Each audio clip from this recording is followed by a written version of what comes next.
Good morning, guys. Welcome back to Lake Branch Farm. Today is Sunday, June the 15th, Father's Day. Happy Father's Day to all you dads out there.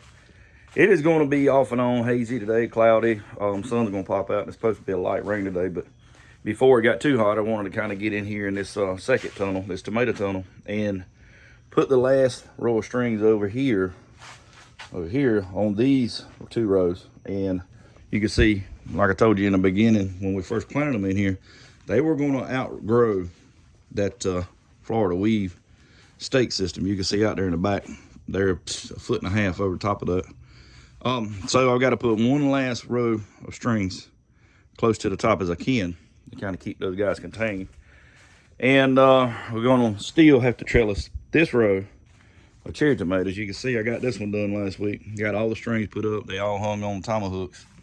And I got one guy, he didn't want to be a part of the party, so he's just kind of sitting there. And I've got some more out there I can replace it with if need be. So yeah, it's going to be kind of one of those days to where you just hit and miss at a lot of small jobs that you kind of left behind. I'm going to get started on the trellising part of it first because I really don't want to be in here at noon. It's pretty hot in here. And we may get another round of strings put on these guys. I'm not sure yet. I probably could stand to get another one here to kind of hold these guys up. I'm gonna go over the fertilizer schedule that we've had these guys on to kind of touch base and keep y'all in the loop on what we're feeding them and when we're feeding it to them. And pretty simple. And I'm gonna explain to you another scenario that we're going to switch to as soon as we take this round of tomatoes out of here, and we'll get into that a little bit later on.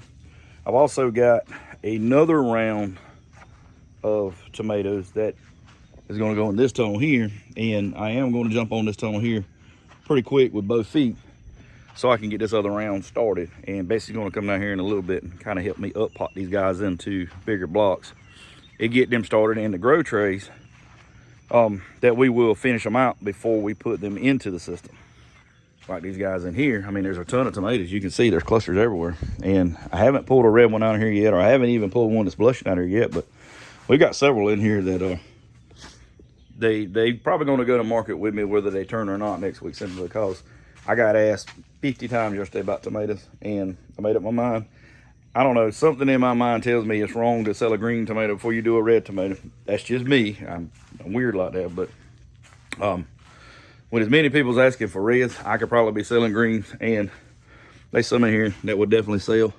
You look at some of these in here, I mean, they're definitely big enough. Look at some of these hanging down through here, some of them on the other side. I don't know, they're taking their sweet time, I know that, but it's a process, and you get anxious and you're ready and you see dollar signs, but if you trust the process, it'll work out for you in the long run. I'm a firm believer in that. See some of these guys here. So what we're going to do today is a 4-18-38 day and a 15% calcium nitrate. You notice in the last video I told you we were switching back and forth. We were running calcium nitrate one day and we were running potassium nitrate the other. And we're going to continue with that process with this batch of tomatoes. And then we're going to switch up to something different my buddy Mike told me about, and it makes perfect sense. Takes a lot of work out of here, takes a lot of labor out of here, and looks like it would be very, very helpful. I haven't got all the parts together yet. That's why I said we're going to wait till this batch of tomatoes come out to switch over. But I've got the tanks ready. They're sitting right here. Got the tanks ready to go in there, and I'll explain to you more how we're going to do that when we get into it. Spoiler alert, you know, we're going to go to dosatrons and let it mix itself as it's pumping through. Like I said, we'll get into more of that later on, but right now, calcium nitrate and 4-18-38. It's 2 gallon jugs. And if you've watched any of my videos, you know we run with let me see if I can get this off the top of my head. I run 13 ounces of calcium nitrate to a gallon of water, and I run 13 ounces of 4-18-38 and 8 ounces of Epsom salt to a gallon of water. So that's what that is. This is the calcium nitrate. This is the 4-18-38 with 8 ounces of Epsom salt. And it's still got a little bit in the bottle, so I'm trying to let it sit there and kind of thin out, but we'll go ahead and mix it. Take both my gallons over here, shake them up real good. And I'm gonna put a half a gallon in here.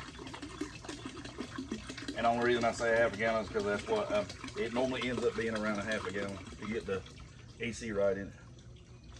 So half a gallon of 41838 with 8 ounces of Epsom salt, which is magnesium sulfate, and then half a gallon of calcium nitrate.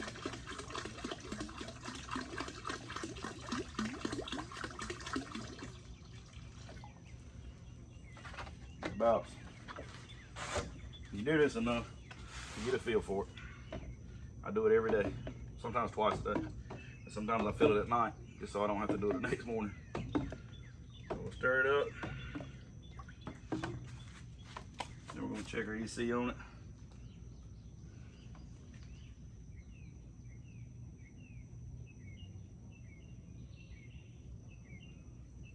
The EC right now is 2.05, so we want to raise it up to 2.5. I'm going to put maybe another half a cup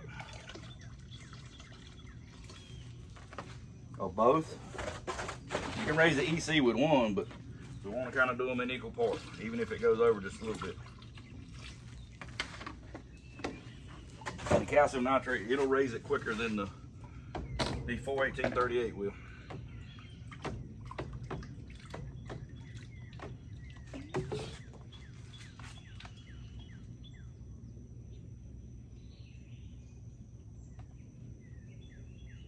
So right now we're at 2430, 2.4, 2.43 actually, so we're gonna leave it alone.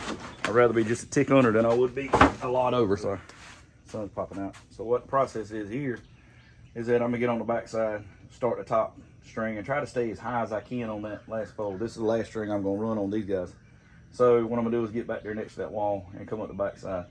I'm gonna be green when I come out, I know that already. When I get towards that end, I'm just gonna be covered in tomato resin, slime, green crap, whatever you want to call it, but it's got to be done. I don't want to break these plants off at the top because you can see the amount of blooms that's on it, and if I lose them, I'm going to lose half my production, so I got to get them tied up. So I'm headed down that way, and then I'm going to tie off, cut it, and then I'm going to come back and I'm going to get on the inside and go up both of these rows and go ahead and knock that part of it out.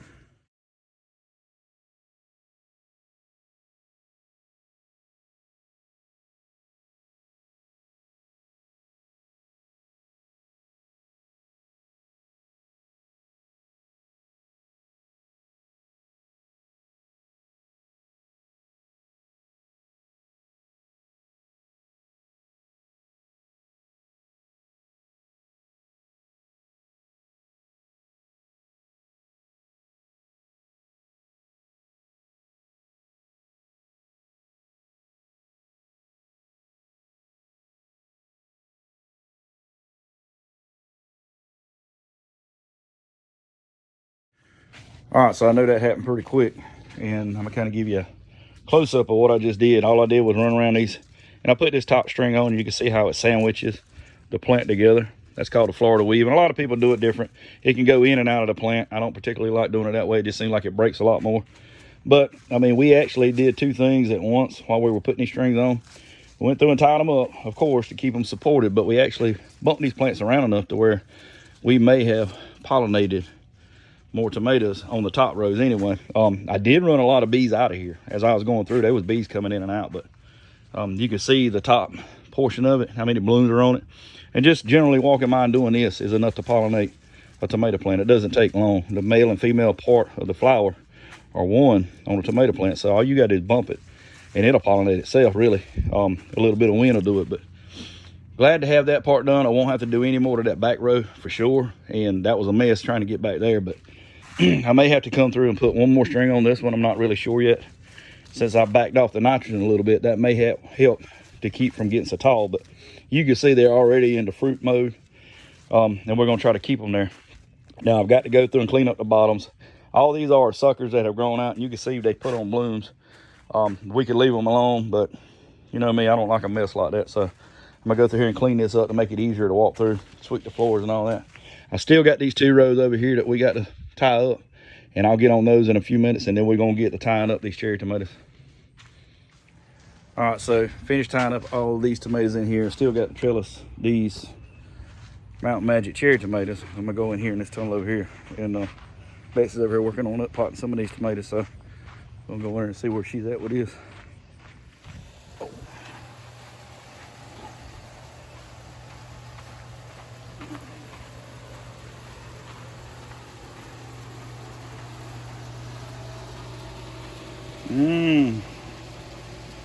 Which ones you working on first? BH 549. 589. 589. Yeah. It's a 5 something. It's the same ones we got over there in that tunnel there.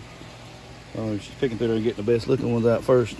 We'll put The tallest one, they're real fragile. Yeah, well, there you go. Already broke one. That's all right. It should have plenty. So it takes 42 plants per row, 6 rows per house, and we got 2 different varieties. We got the red snapper, and then we got the BHN 589. So we're hoping to be able to fill one house with both of these varieties. They're both about the same, both of them Determinates. I always say 49, 89. There is a BHN 549 too. Oh, is it? Yeah, but it's a smaller tomato. Okay. But yeah, you see what she's doing is pushing them down because they got a pretty decent root on them. You see how they're coming through. And all you got to do is really make contact with them. So 18 per tray, and what we got in there is just straight water right now because you got to keep these blocks kind of saturated to get them started.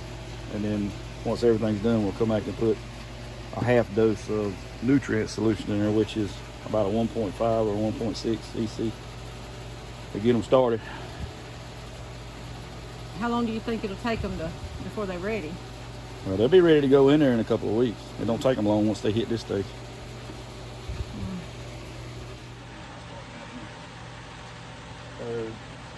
At 18 per tray, it takes 7 trays to make 3 rows. Should be 126 plants.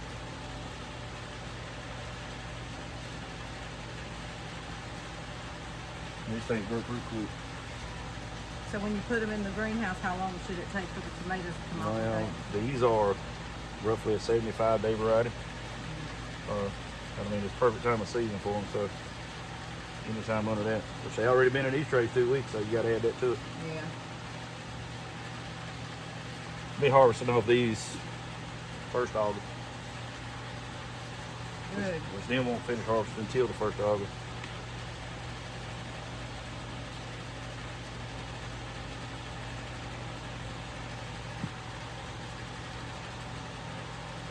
And what we're doing here is no different than up potting in dirt. We're doing the same thing. Basically, we're giving it a bigger growth space, bigger space to grow in, and then we'll up pot it one more time when we put it in the grow bags inside that tunnel. And that'll be the last time they'll grow out in there. So there's 2 plants in some of them. Huh. Now, will these grow in the dirt too? Yeah, we grow them in the dirt. We grew them in the dirt here 2 years ago. That row we had over there, we got all them tomatoes on them. So I may put some of these in pots too. Well, what's left over you can use. Mm-hmm. You put them in pots, they'll grow. As long as the roots coming out the block, it'll grow in dirt. Mm-hmm. Told me you outdone me at market yesterday. Well, sold a little bit more than I did. I think I sold it for a little bit more maybe. I don't know. Well, and I think that's what it was. Because you had so much of one thing that you had to get rid of. Well, I was selling squash for $2 a pound. You would still sell it for $3, wouldn't you? Yeah. I had to drop my price because I had a lot. So much. But, I mean, we got rid of a lot of it. So. But I did sell boxes for $20. Right. Well, slowly but surely we're getting into the point to where we got to sell it wholesale, which we do for the food hub, and we cut them a better price there, but also for restaurants and all that, we'll cut them a better deal for that if we sell it by the case. But we don't have to keep weighing it out. Actually easier to store that way too.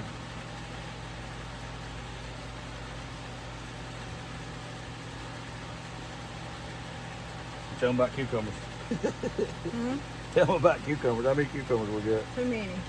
They're swimming in cucumbers. But it's a blessing though to have that many. Well, I remember a time to where we didn't have. We didn't have any. Yeah.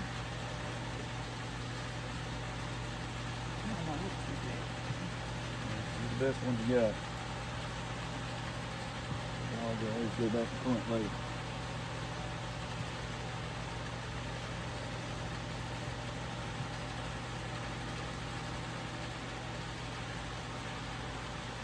Oh, it's a humid day. Humid. At least the sun's not shining that bright.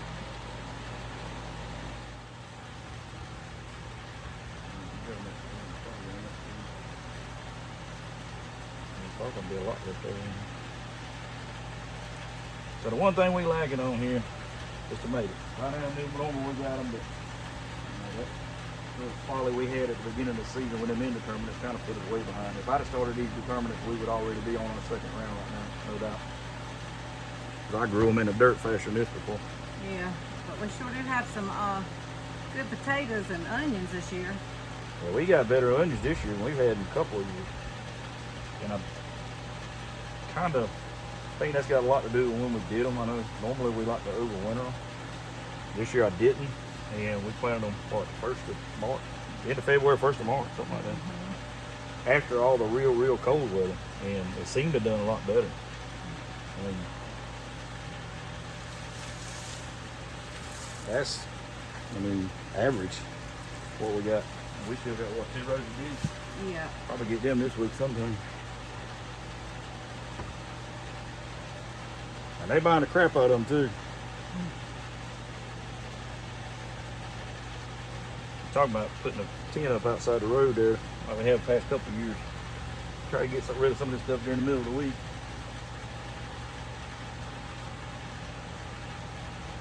Sold a lot of green tomatoes yesterday.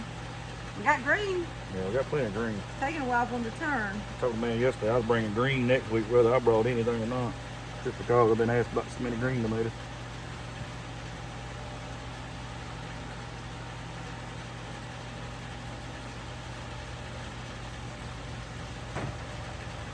Got any bigger ones that you want to put in there?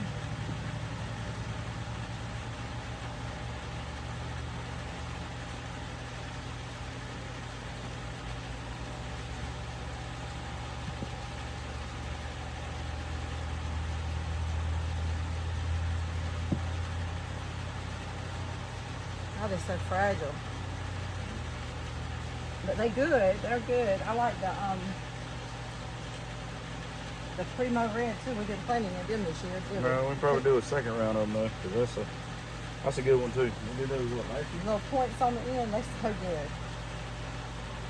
Some of them seeds, I can't remember if it was that or the Red Deuce. I couldn't find them when I was buying seed. Yep. I can't remember if it was that or the Red Deuce, but we've grown both of them, and they're both really good tomatoes.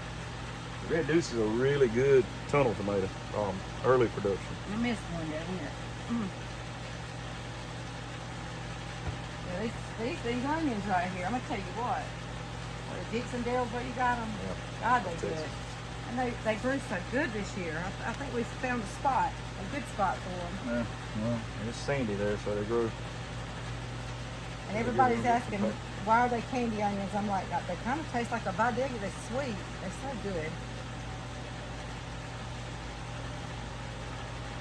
Hopefully these will come off quick.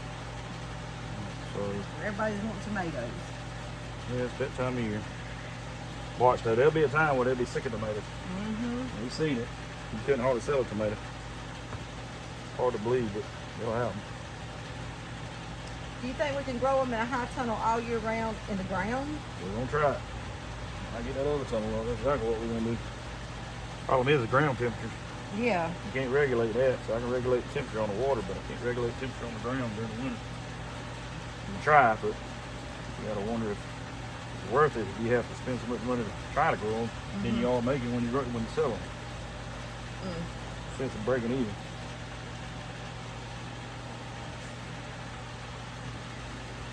I know I got some of those Rutgers. Rutgers, yeah. Rutgers. I got some of those in pots that we're gonna try to put out by the road, and I got one of my friends that I was gonna. She's always helping us around Moore County, talking us up, trying to get us some business, Debbie, and so that's gonna be her Father's Day gift to me, from me.